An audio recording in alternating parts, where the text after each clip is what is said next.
Bismillahirrahmanirrahim. Assalamualaikum warahmatullahi wabarakatuh. Selamat siang, salam sejahtera buat kita semua. Pak Wamen, terima kasih Pak Wamen sama Pak Dirjen. Swastiastu, Namo Buddhaya, salam kebajikan. Ambil benang untuk dipintal, benangnya diimpor dari Australia. Mari sambut talenta digital, mewujudkan birokrasi berkelas dunia. Teman-teman sekalian kami hormati, terima kasih Pak Menkominfo ini yang telah memfasilitasi tempat kami. Di sebelah kanan saya adalah PLT Kepala BKN, Pak Yomo, Bu Sesmen, kemudian PLT Deputi SDMA. Rekan-rekan sekalian, kami ingin menyampaikan progres rekrutmen ASN yang sebelumnya telah diumumkan bersama Bapak Presiden di Istana sebesar 2,3 juta sebelum pemilu yang lalu. Dan ini adalah rekrutmen terbesar sepanjang 10 tahun terakhir. Nah, kami ingin sampaikan progres dan ini ditunggu oleh banyak masyarakat termasuk fresh graduate karena di dalam kebijakan tahun ini selain menyelesaikan non-ASN yang tersisa 1,8 juta termasuk di dalamnya ex-THK 2 yang nanti akan dituntaskan, ini juga ada fresh graduate kurang lebih 600.000 orang. Tetapi kenapa ini tidak segera diumumkan? Karena tahun ini berbeda dengan tahun sebelumnya. Sebelumnya formasi detail langsung dari Kemenpan. Sekarang kami serahkan ke kementerian lembaga masing-masing termasuk pemerintah daerah. Karena pemerintah daerah yang tahu prioritas dan kementerian masing-masing. Ternyata justru ketika kita berikan ini bukan mudah dan ini membutuhkan koordinasi yang terus kita kerjakan. Yang semula deadline terakhir tanggal 5. Kita perpanjang ke tanggal 20, kemudian kita perpanjang lagi ke tanggal 30, sebagian kementerian lembaga sudah selesai mengirim informasi, sebagian belum. Saya ingin sampaikan teman-teman sekalian, Bapak Presiden memberikan arahan agar birokrasi kita ini bukan tumpukan kertas. Presiden berharap birokrasi ini berdampak, maka kesibukan-kesibukan birokrasi yang menyebabkan tumpukan kertas, proses bisnis panjang ini harus kita pangkas. Yang kedua, Bapak Presiden memberikan arahan agar birokrasi ke depan lincah dan cepat. Maka formasi yang terdisrupsi oleh teknologi tahun ini tidak kita kabulkan. Begitu juga kita dorong sekarang formasi yang berisi salah satunya adalah talenta-talenta digital. Karena ke depan pelayanan publik ini berbasis digital ID dan juga berbasis digital yang memudahkan masyarakat ke depan tidak lagi mengisi berulang-ulang tapi cukup dengan face recognition, masyarakat tidak perlu lagi mengisi data yang berulang-ulang tentu dengan sistem pemerintah berbasis elektronik nanti. Bahkan saya hormati, dasar regulasi perencanaan kebutuhan ASN itu mengacu pasal 32 Undang-Undang 20 2023 tentang ASN. Dalam pasal tersebut bahwa Menpan RB menetapkan kebijakan dan seterusnya, di mana kebijakan perencanaan kebutuhan pegawai ASN merupakan panduan bagi instansi pemerintah dalam menyusun kebutuhan pegawai ASN. Instansi pemerintah menyusun rencana kebutuhan, kebijakan perencanaan kebutuhan pegawai ASN, dan seterusnya.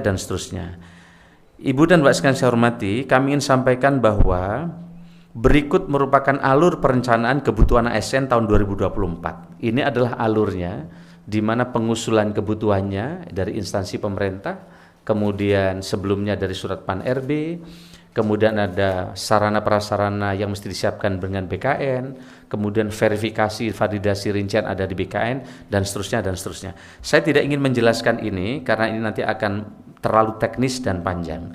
Tetapi kami langsung ingin sampaikan teman-teman sekalian bahwa pada Januari 2004 lalu Presiden telah mengumumkan ini adalah total kebutuhan ASN tahun 2004 sebanyak 2,3 juta yang diperuntukkan bagi pemerintah pusat sebesar lebih dari 429.000 dan pemerintah daerah sebesar lebih dari 1,8 juta.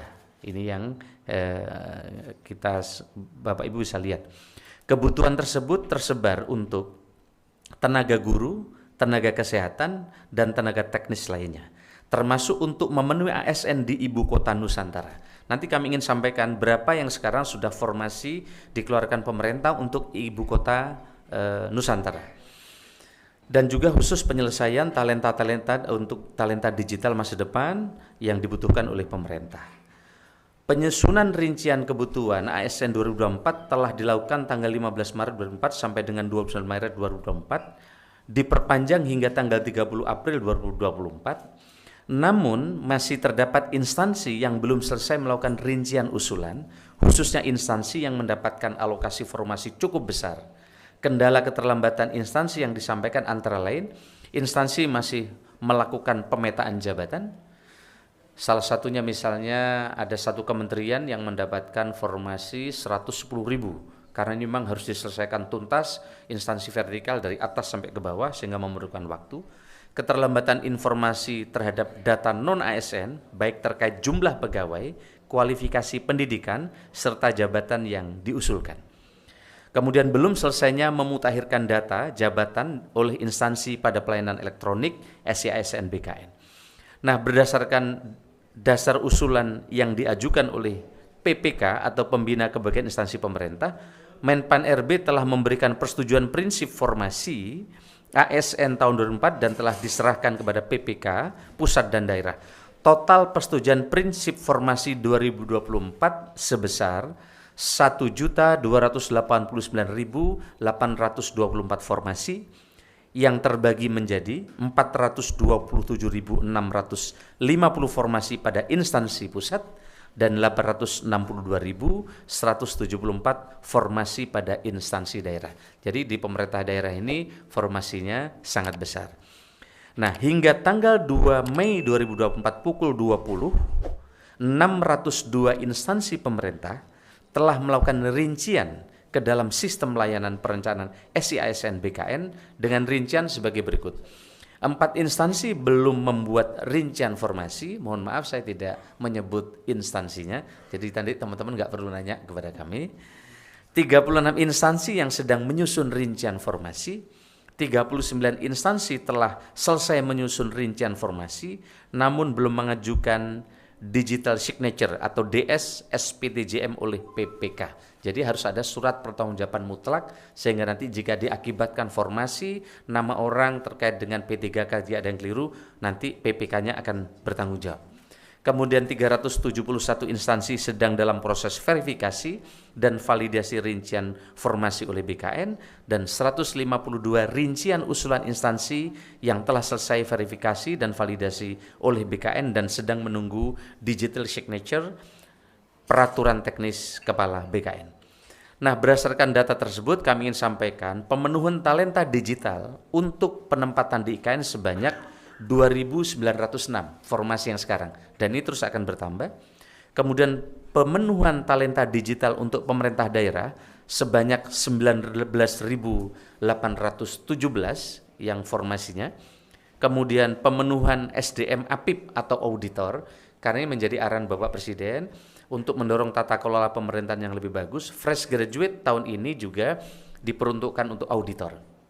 Sehingga kementerian, lembaga, dan pemerintah daerah yang belum mengusulkan formasi ini pasti kita tolak untuk diperbaiki mengusulkan talenta digital di dalam auditor mereka. Nah, kemudian totalnya berapa? Pemenuhan SDM APIP sebanyak 794 atau 491 auditor dan 301 P2 UPD.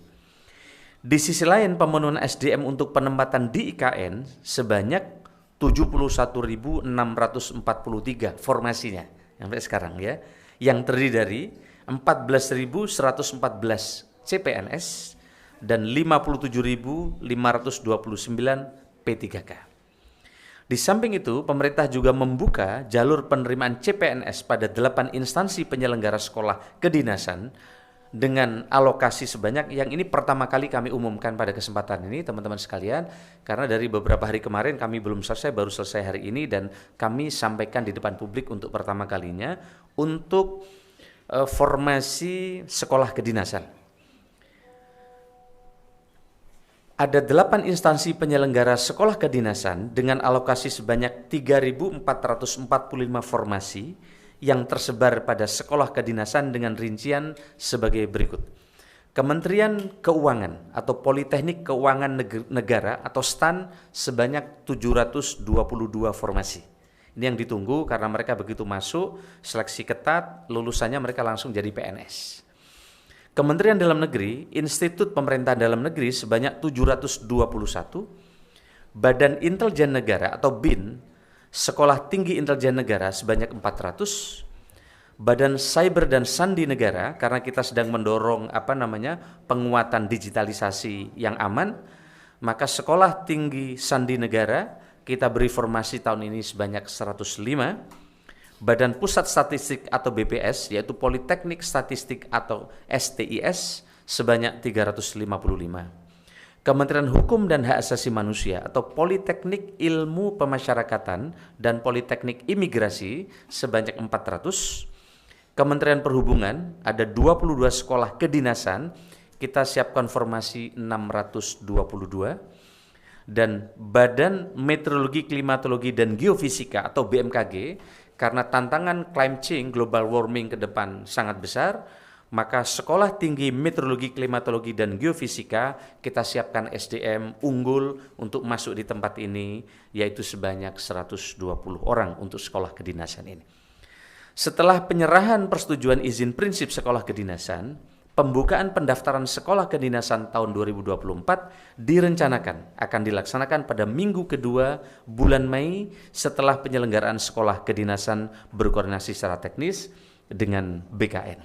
Sedangkan untuk pelaksanaan seleksi CASN 2024 rencananya akan dilaksanakan mulai bulan Juni atau Juli setelah instansi menerima surat keputusan Menteri Pan-RB tentang penetapan kebutuhan formasi atau formasi pegawai ASN. Setelah memperoleh surat keputusan Menpan-RB tentang penetapan kebutuhan formasi instansi pemerintah dan berkoordinasi dengan BKN untuk pengumuman lowongan formasi dan persiapan seleksi tahun 2024. Rekan-rekan sekalian saya hormati, terkait kemarin adanya himbauan dari harapan dari Ombudsman agar seleksi CPNS ditunda setelah pilkada. Kami ingin sampaikan teman-teman sekalian bahwa ini adalah keputusan dari Undang-Undang ASN nomor 20 tahun 2023, di mana telah diputuskan bersama Komisi 2 bahwa penyelesaian tenaga non-ASN selambat-lambatnya diselesaikan pada bulan Desember. Sehingga pertama dari sisi regulasi tidak mungkin ini ditunda. Desember 2024, Jadi selambat-lambatnya menurut undang-undang harus diberesin di Desember 2024. Yang ingin kami sampaikan bahwa tidak mungkin ada data baru yang dimasukkan oleh daerah karena telah dikunci di dalam pengumuman oleh Bapak Presiden di Istana Negara yang kami dampingi tadi, bahwa mereka yang bisa diselesaikan di tahun ini adalah yang telah terdaftar atau masuk di dalam database di BKN. Sehingga dengan demikian kekhawatiran adanya data baru yang tumpang tindih dimasukkan karena proses politik di daerah, hemat kami ini menjadi catatan, tapi menurut kami tidak, karena mereka harus tercantum data database BKN. Yang kedua, kami ingin sampaikan sebagai informasi rekan-rekan media, rekrutmen ASN kita saat ini sangat menjunjung tinggi nilai transparansi dan akuntabilitas. Contohnya ini, ya. Ini adalah live score hasil tes di kantor BKN. Jadi ketika putra-putrinya sedang mengerjakan tes di dalam, orang tua, keluarga, sanak saudara langsung bisa melihat hasil nilai tes yang dikerjakan oleh putra-putri kita. Sehingga live score ini menjamin adanya ketepatan, transparansi, dan juga tidak ada lagi joki untuk bisa membantu mereka. Kemarin sempat ditemukan, maka sekarang kita pasang 2 face recognition. Saat daftar kita pasang face recognition, saat mengerjakan soal di komputer masing-masing juga pakai face recognition. Waktu itu ditemukan ada joki. Ternyata waktu masuk pakai face recognition itu, ketika mengerjakan soal mereka ke toilet, yang masuk orangnya beda. Nah, sekarang begitu dengan face recognition ini akan lebih terjaga. Saya kira ini tidak ada lagi istilah titipan. Putranya Pak Kepala BKN saja yang membuat soal berapa kali tes? 2 kali. Juga banyak sekali putra-putra pejabat yang bikin soal juga nggak bisa diterima. Karena memang ini pekerjaan soalnya memang sangat detail dan antara satu kanan kiri juga berbeda. Saya kira ini teman-teman sekalian informasi terkait dengan penyelesaian ASN dan non ASN tahun 2024 yang ditunggu oleh banyak masyarakat. Sebelum tanya jawab saya ingin sampaikan pergi ke kebun petik alpukat. Buahnya ranum masih diikat. Pengadaan ASN kian dekat, bulatkan tekad, satukan niat. Saya kira itu, terima kasih. Assalamualaikum warahmatullahi wabarakatuh.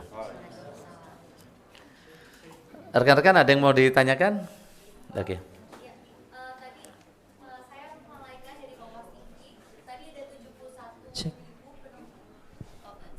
Saya Malaika dari Kompas TV, Pak.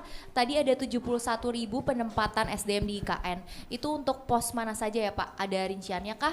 Dan masih soal IKN, kemarin Bapak menyinggung soal tunjangan khusus untuk pionir ASN di IKN dan akan dirapatin dulu sama Presiden. Udah ada update-annya kah, Pak? Lalu untuk mekanisme sewa atau beli rusun di IKN bagaimana dan berapa biayanya? Terima kasih. Ya, baik, terima kasih. Saya biasanya dikasih kertas sama Judan. Nah, pertama terkait formasi itu, jadi ini formasi untuk instansi pusat yang akan pindah ke IKN. Nah, formasinya macam-macam. Jadi misalnya Kementerian Kesehatan, Kementerian Pendidikan, begitu juga Kementerian Dalam Negeri, dan ke seluruh kementerian yang lain, mereka kita minta mengusulkan formasi untuk ke IKN. Ini adalah fresh graduate. Jadi di samping mereka akan pindah, pegawai yang sekarang sudah ada, sekaligus sekarang juga disiapkan formasi oleh Bapak Presiden talenta-talenta multitasking, talenta-talenta digital untuk direkrut ke IKN, kira-kira gitu. Kemudian yang berikutnya terkait dengan tunjangan pionir. Mohon maaf ini masih sedang dikaji. Kita sedang siapkan 2 opsi untuk dibawa di ratas, tetapi memang kemarin masih dilakukan pendalaman yang lain sehingga belum sempat dibahas di ratas. Mudah-mudahan tidak terlalu lama lagi ini akan segera dibahas di ratas untuk menentukan tadi. Yang berikutnya, karena nanti di situ akan ada selain IKN kan ada Pemdasus, pemerintah daerah khusus ibu kota Nusantara, dan seterusnya. Terkait hunian apartemen, ini hunian apartemen kita terus menunggu update yang terbaru berapa selesainya sehingga nanti kita akan sesuaikan. Jadi pemerintah telah membuat beberapa opsi, mulai opsi 6.000, opsi 11.000 dan juga opsi 14.000. Yang kemarin saya sampaikan ketika opsi perpindahan ke IKN. Termasuk jika hanya 47 tower selesai, itu nanti ada 47 tower untuk ASN dan TNI Polri, itu kurang lebih nanti akan ada, kalau ini yang jadi kurang lebih 3.500-an yang akan bisa pindah. Jadi kita siapkan dengan beberapa skenario. Dengan demikian progres persiapan pemindahan atau penugasan ASN yang di IKN, pemerintah telah menyiapkan dengan skenario yang cukup komprehensif. Sekali lagi nanti menunggu kesiapan terbaru dari hunian yang ada di IKN. Saya kira itu, terima kasih. Baik, pertanyaan selanjutnya. Oke. Oh ya, silakan Mbak tadi yang di belakang tadi. Iya.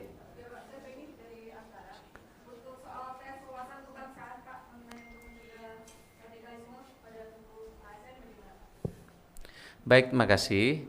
Saya kira menarik pertanyaannya. Jika sebelumnya itu soal kita hanya 100 ya, soal kita hanya 100. Kemudian banyak sekali usulan supaya untuk mendeteksi adanya calon ASN ini terpapar radikalisme dan lain-lain, maka tahun kemarin dan tahun ini jumlah soal kita 110. Nah, 10 soal itu telah dirumuskan oleh berbagai pakar untuk mendeteksi terkait dengan soal radikalisme. Tapi yang menarik adalah mandat dari Mensesnek kemarin, dari Istana, mana soal ini tidak hanya mampu menseleksi ASN yang pintar saja, tapi bagaimana dia segera adaptif, kemudian mereka juga punya motivasi belajar tinggi, sehingga mereka ke depan bisa lebih tangguh, tetapi juga mereka talenta digitalnya memang kuat di situ. Dan patriotis, kira-kira itu. Saya kira itu. Pertanyaan selanjutnya. Ini ada Mbak tadi. Ya. Izin Pak, mau mendalami tadi yang soal tunjangan khusus kan ada 2 opsi yang akan diserahkan ke Presiden. Boleh dijelasin lagi nggak opsinya tuh apa dan kira-kira pertimbangan untuk memilih setiap opsinya itu seperti apa? Sama yang soal hunian di IKN, itu udah ada range-nya belum Pak? Tapi kira-kira harganya sekian, untuk eselon berapa, kategorinya juga seperti apa Pak? Terima kasih. Baik, makasih. Kalau saya sampaikan di sini nggak perlu ratas dong. Nah, Kan jadi nanti kita sudah secara- siapkan 4 opsi. Nanti kami sampaikan di ratas. Hasilnya aja nanti saya sampaikan kepada. Jadi ada 4 opsi yang kita siapin. Kemarin kita sudah diskusi. Nanti mohon maaf saya sampaikan setelah di ratas nanti saya sampaikan. Nah, terkait dengan apartemen itu tidak bayar. Ya, apartemen ini disiapkan oleh pemerintah. Yang pindah di tahap awal ini menurut saya banyak sekali dapat kelebihan. Pertama, apartemennya luasnya 98 meter persegi, view-nya bagus, titiknya strategis. Jadi yang pindah pertama dia akan mendapatkan fasilitas apartemennya bagus, luas dan lokasinya strategis.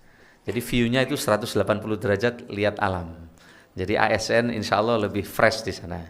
Apalagi nanti di sana tidak ada lagi mobil yang bukan mobil listrik.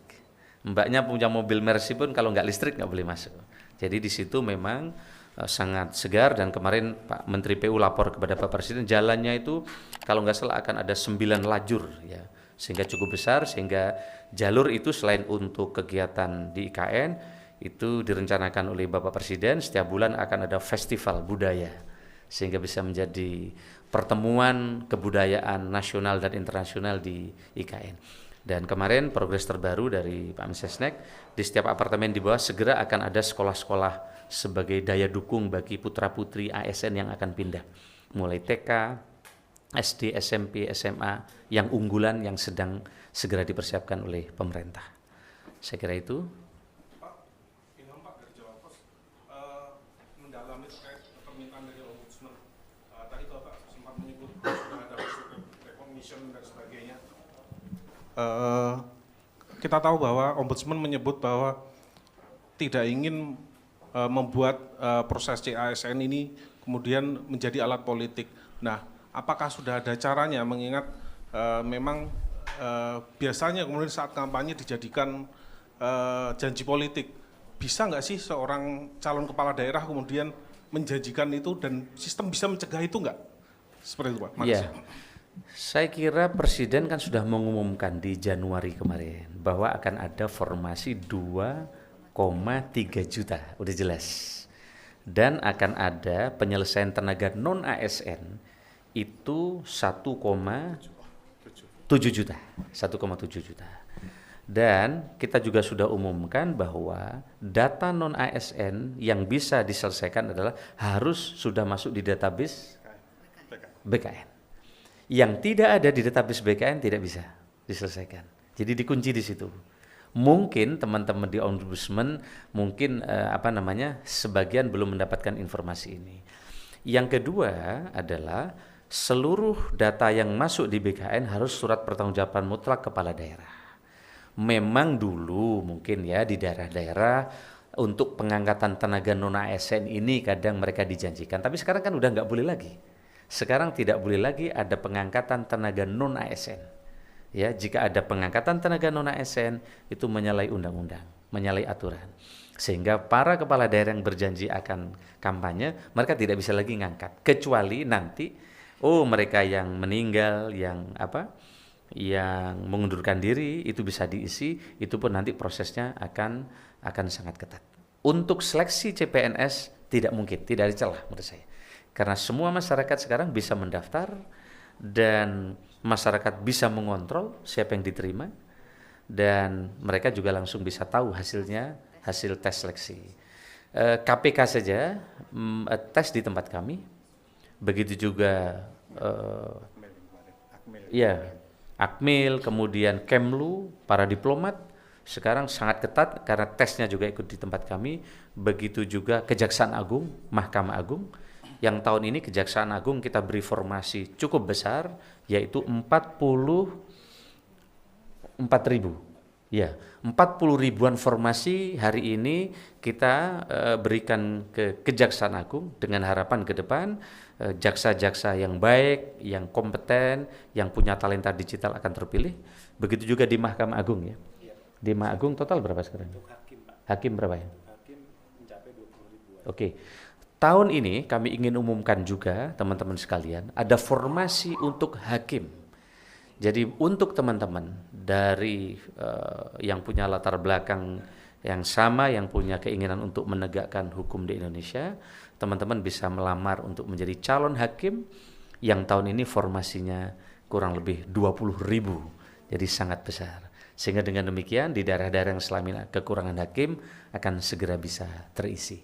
Ini kami merespon setelah Ketua Mahkamah Agung menghadap Bapak Presiden, kemudian beliau berkoordinasi dengan kami tentang kurangnya hakim di berbagai tempat di seluruh Indonesia dan kurangnya jaksa di berbagai daerah di Indonesia, maka tahun ini kita ingin selesaikan dengan formasi yang telah disetujui oleh Bapak Presiden.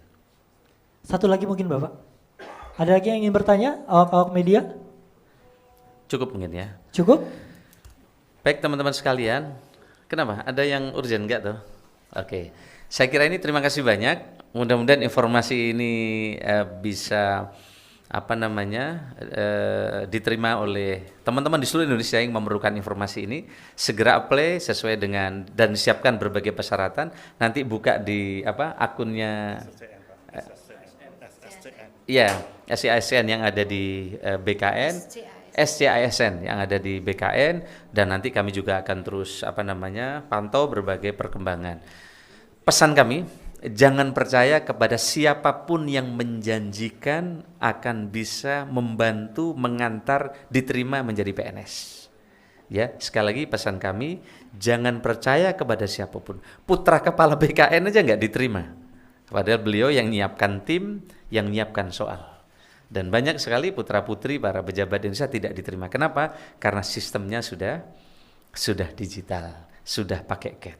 Ini banyak setelah diterima merasa saya mengurus, akhirnya mereka kemudian tertipu oleh janji-janji itu. Kami kira itu, terima kasih, selamat siang. Santi Namo Buddhaya, Assalamualaikum warahmatullahi wabarakatuh. Terima kasih ini Kominfo yang udah nyiapin.